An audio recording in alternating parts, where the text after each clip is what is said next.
تو پاکستان کے اندر بے روزگاری ہے، اور پاکستان کے اندر 1 ملین سے لے کے 1.5 ملین، یعنی 10 لاکھ سے لے کے 15 لاکھ بے روزگار ہر سال جاب مارکیٹ کے اندر انٹر ہو جاتے ہیں۔ پاکستان کا جو تعلیم ہے وہ اپلائیڈ نہیں ہے، اور پاکستان کی تعلیم تھیوریٹیکل ہے۔ پاکستان کی تعلیم کی وجہ سے ہمیں جاب نہیں مل رہی ہیں۔ میں ایک دوسرے مسئلے کی طرف بھی آپ کی توجہ دلانا چاہتا ہوں، وہ یہ کہ مڈل ایسٹ کے اندر آپ نے شاید دیکھا ہوگا کہ اس سال 38 ارب ڈالر ریمیٹنسز باہر کی ممالک سے آئے ہیں۔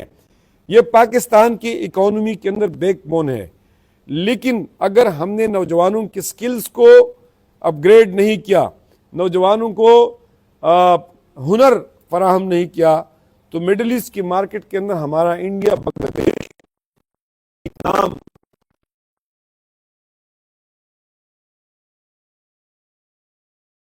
تائی لینڈ وغیرہ سے ہمارا کمپٹیشن ہے، اور ہمارے لوگ وہاں سے فارغ ہو جائیں گے، را لیبر کی کوئی حیثیت نہیں رہے گی۔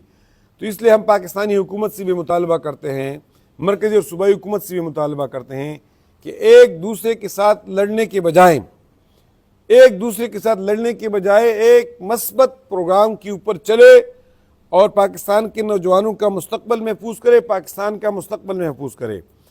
جماعت اسلامی یہ سمجھتی ہے پاکستان میں نیگیٹیوٹی بہت زیادہ ہو چکی ہے، سیاسی جماعتیں نوجوانوں اور بچوں اور بچیوں کے ذہن میں بارود بھر رہی ہیں، ان کو ملک کے خلاف نعروں پہ اکسا رہی ہیں، ایک دوسرے کے اوپر گالیاں کے لیے اکسا رہی ہیں، اور پاکستان کی فضا، سیاسی فضا بارود سے بری ہوئی ہے، اور خیبر پختونخوا خصوصاً عملاً ایک بدامنی کا شکار ہے، ملیٹنسی کا شکار ہے۔ اس کی وجہ ہے کہ ہم نے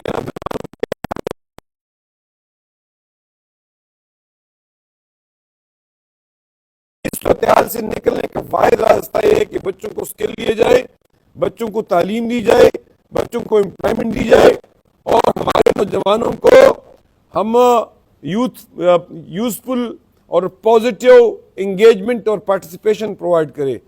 الخدمت فاؤنڈیشن پاکستان، جماعت اسلامی پاکستان شکوہ ظلمت شب سے کرنے کے بجائے اپنے حصے کا شمع جلائی ہے۔ شکوہ ظلمت شب سے تو کہیں بہتر تھا اپنے حصے کی کوئی شمع جلاتے جاتے۔ ہم سمجھتے ہیں کہ ہمیں اپنے حصے کا شمع جلانا چاہیے، ہمیں حالات کا شکوہ کرنے کے بجائے، حالات کا رونے کے بجائے ہمیں اپنے نوجوانوں کو سکل دینے کے لیے آگے بڑھنا چاہیے۔ ہم پاکستان کے سیاسی جماعتوں کو دعوت دیتے ہیں، ہم پاکستان کے چیریٹی آرگنائزیشنز کو دعوت دیتے ہیں، ہم پاکستان کے اندر آپ کی سیاسی لڑائی آپ کی جگہ، لیکن سیاسی لڑائیوں کا شکار نوجوانوں کو نہ بنائیں۔ نوجوان ہمارا سرمایہ ہے، نوجوان ہمارا مستقبل ہے، نوجوان ہمارا اسٹرینتھ ہے۔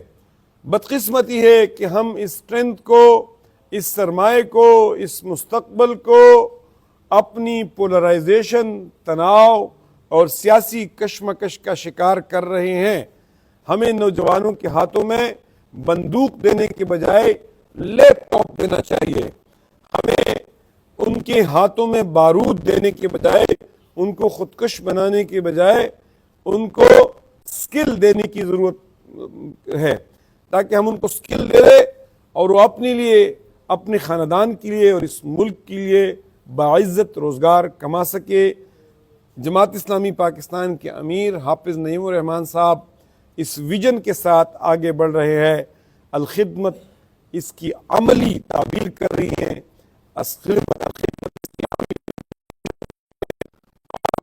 آئندہ کے 5 سالوں کے اندر پاکستان کے لوگوں کو یہ دکھائیں گے کہ رونے دھونے کے بجائے اگر آپ کام کے لیے نکلیں گے تو اللہ تعالیٰ راستے نکالے گا۔ وطن کی مٹی ذرا ایڑیا رگڑنے دے، پانی یہیں سے نکلے گا، یعنی یہیں سے ہم امید رکھتے ہیں کہ یہیں سے پانی نکلے گا، یہیں زرخیزی ہے۔ انشاءاللہ تعالیٰ الخدمت فاؤنڈیشن اس میں لیڈ کرے گی، اور میں نے جو آپ کو آگے ایونٹس بتاتی ہے. ان ایونٹس کو آئندہ 1 مہینے کے اندر ہم کریں گے. ہم اس پروگرام کو ایک state of the art program بنائیں گے.